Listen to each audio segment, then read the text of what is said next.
Hey everybody, welcome back to the channel. Something kind of unusual maybe for us. Our old pickup been running rough. I think it needs some new spark plugs. It's something that I could probably still do to a vehicle. It's an old vehicle anyway, so we're gonna change some spark plugs and see if that helps out. Hey everybody, I was wanting to try to film as I'm working on this, but it's just not working out. I'm in the sun, everywhere is in the sun, so can't get a good angle on the camera. And the biggest thing is, I still don't know what the heck I'm doing with all this filming stuff. So, you know, we're just learning as we go. But I just wanted to give you a little bit of info on, if you've never changed spark plug wire or spark plugs before. The biggest thing to know when you're taking them out is really it's better on you to do them one at a time, because if you mess up the order of your spark plug wire hookup, that could be bad for your motor. Your motor won't run right. Matter of fact, that's one of the things that was happening to ours. Was it was just missing so bad when you started up, and it never had done that. So I'm hoping that putting new plugs in, it's an old truck and I haven't put new plugs in it yet, so hopefully that's going to take care of this problem. We're going to find out. But it's really hot out there. I'm in the garage right now, as you can see, taking a break. So I just want to let you know, I got the first side done, the first four done. I did them took them out all at one time, and then went and got my plugs, and I put the first four back in, but they were numbered. Whoever had the truck before numbered my spark plug wires. They're not really spark plug wires. These are, I don't know, if electronic something. I don't know if it's just the way Dodges are or what, but the plug is down in the block, has a cylinder that goes down. It's really not too bad. And I got a pretty neat new spark plug socket. It's magnetic. So that gets to the next important part, is when you go to put your plug back in, very important not to cross thread it, because it can be pretty easy to cross thread them when you put them back in, and that could be bad too. This new magnetic spark plug socket I got, it's magnetic, which I'm sure they've had them out for a long time, but I've had the same old, socket for a long time. And it just had the foam rubber piece in there, and what happened to it was it got wore out, or it had been so old, so my spark plug wouldn't stay in there. So I went and got this new one, and I didn't even know it until I got it home. It was magnetic, man, so the spark plug sticks right on there, and it's really, to me, it was easier to start it. You start it by hand. You want to start it by hand, and you can kind of feel it. I mean, it should turn pretty free for quite a while. You can see how many threads you got on there. And so if it starts getting tight right away, that means it's cross threaded, so you need to take it back out. So don't start out right away putting your wrench, your socket wrench on there. Do it by hand and get it hand tight. And then it's important not to tighten it up too much. So just put your wrench on there. Turn it maybe not even just a little bit till it gets snug. Whoever had done these before did that, and it was really easy to get out. I have had them before where you feel like you're going to break the spark plug off, and it's kind of scary. So anyway, I've got the first side done. I'm trying to cool off a little bit, and then I'm going to start on the second side. I have to take them out and put them back in. And my truck is still going to be in the sun. I'm looking at it right now.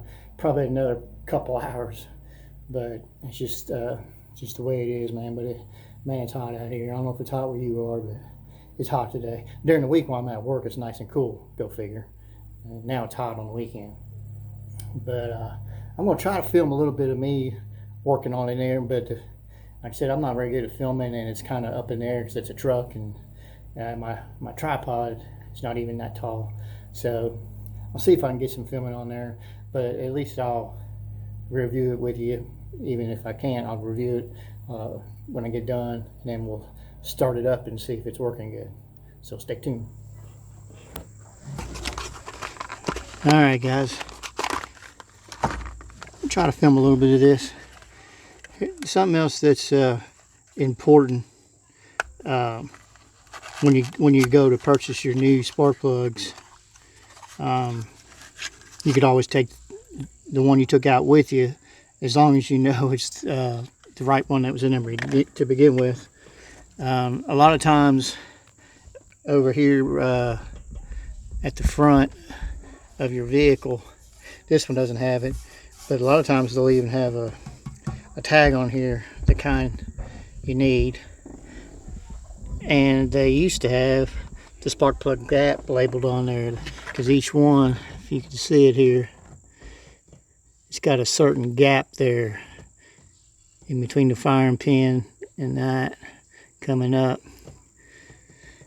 When I went and bought mine a while ago, I hadn't bought spark plugs for a long time, and I asked the guy if they were already gapped, and he said, yeah, they all come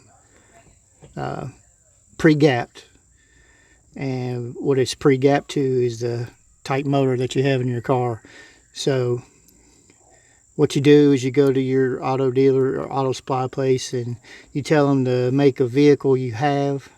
Make sure you know the make, make sure you know the type motor, how many cylinders, all the info, the year the vehicle is, all of that, so they can get the right spark plug for you, because they're going to ask you those questions if you don't know already. And that's just another important thing to know.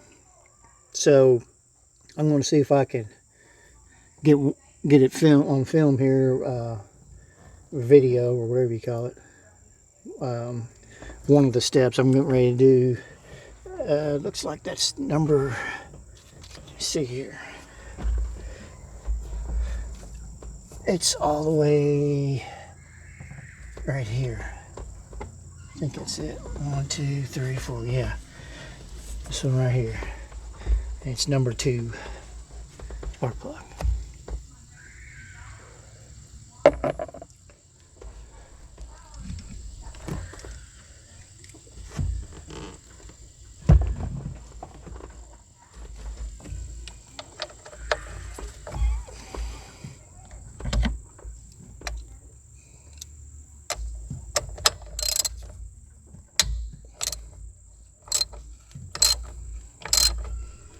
That one was a little tight.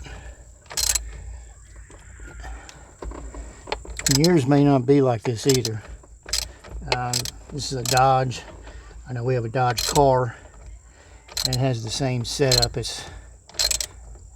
I'm sure there's some of you out here, I'd really like for somebody who knows more about vehicles than me to comment on this, but this doesn't have your standard distributor, I don't believe. So we don't have just spark plug wires. They're some kind of I don't know what kind of jack. It's not computer, but it's got a cylinder that goes down in to the block, to the spark plug. I'll show you here in just a minute, as soon as I get this loose.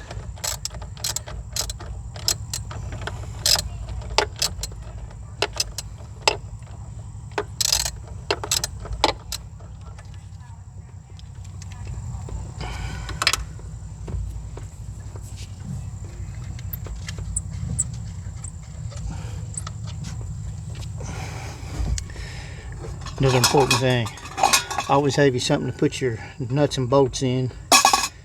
I found this little this little planer cup thing in the garage there. I have no idea where it came from, but it's coming in handy right now.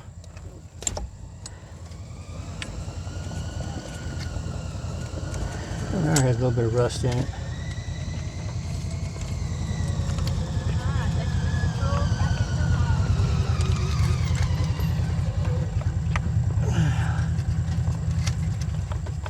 That one is coming off rough.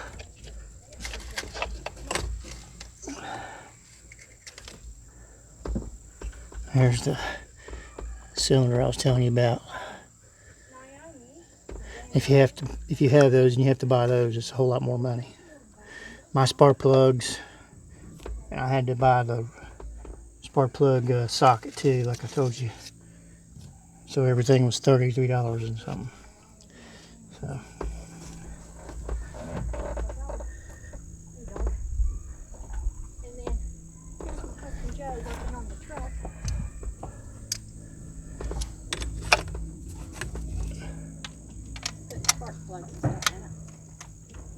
sound a lot. Hey, we're gonna go down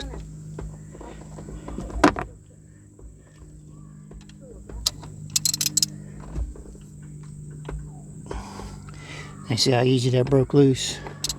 That's the way it should be.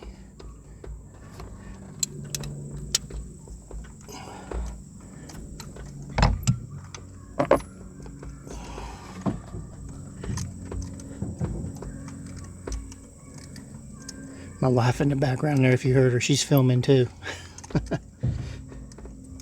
Regular little Hollywood around here.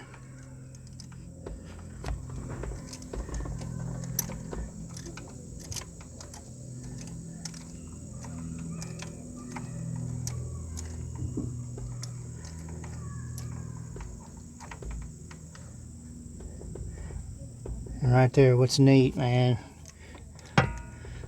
is that being magnetic. See, this morning I had to take my needle nose because my other socket was wore out. I had to take my needle nose where that was down in the inside the block there, and I had to get it out that way. So this is making it a whole lot easier. Let's look at this plug here.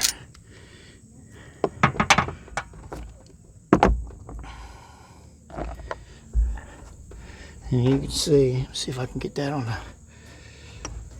if you can tell, I don't know, as I was telling you earlier, the light is not good. You can see how long the firing tip is on that new one, and then look at the old one. See if I can get it in there good. See, if you can tell, it's a lot shorter, just where it's old. So with it having a bigger gap, it's not the gap right. It's not firing right on the cylinder, on the piston, or whatever you call it. That new one. Hopefully these new ones are going to make it run better. All right, let's get it in there. So put the new one. Like I said, in that new battery, I mean, I just love that thing. Got me a new toy. Now what you want to do, see how I'm being careful. I'm not an expert by any means, but you take it in there real slow and you start turning it slow.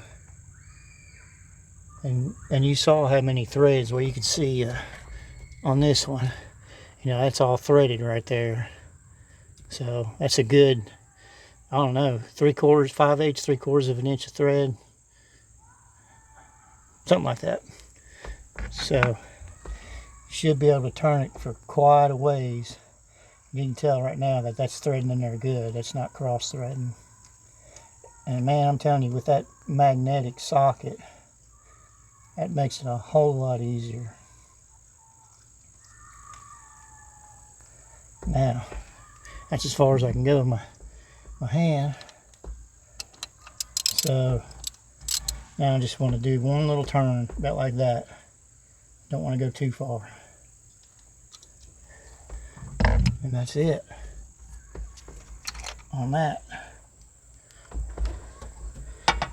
Now, usually I think what the mechanics will do, if I'm not mistaken, is they put some silicone base gel on the spark plug, or either down in this tube. I'm not sure which one. And what it does is it helps it keep from corroding and not sticking as much. I know they used to do that on spark plug wires yourself. I don't know about these here, but I don't have any of that. So I'm just going to do it this way.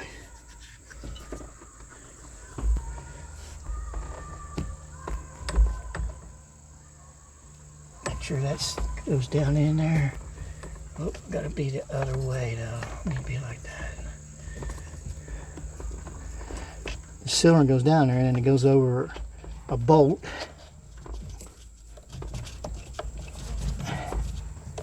You know, hook the water horn back up, harness. Now, get my little nut out of my watering pan.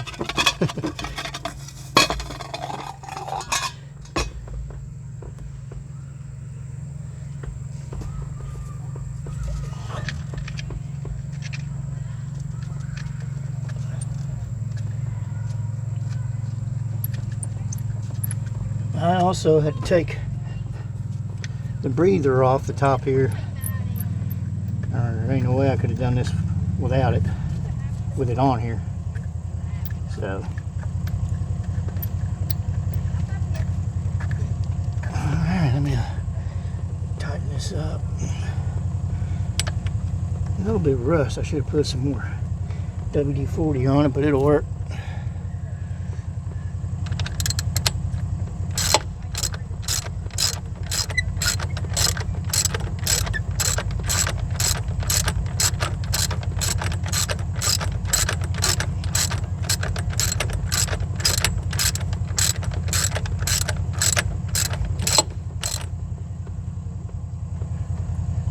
Alright, now just 3 more to go, then we'll see it fire up and hopefully it's running. Alright everybody, let's see what it's gonna do.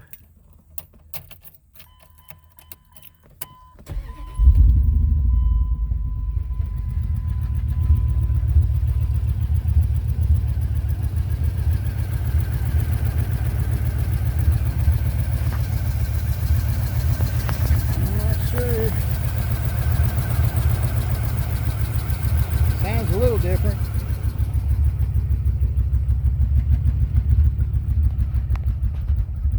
No, it doesn't either.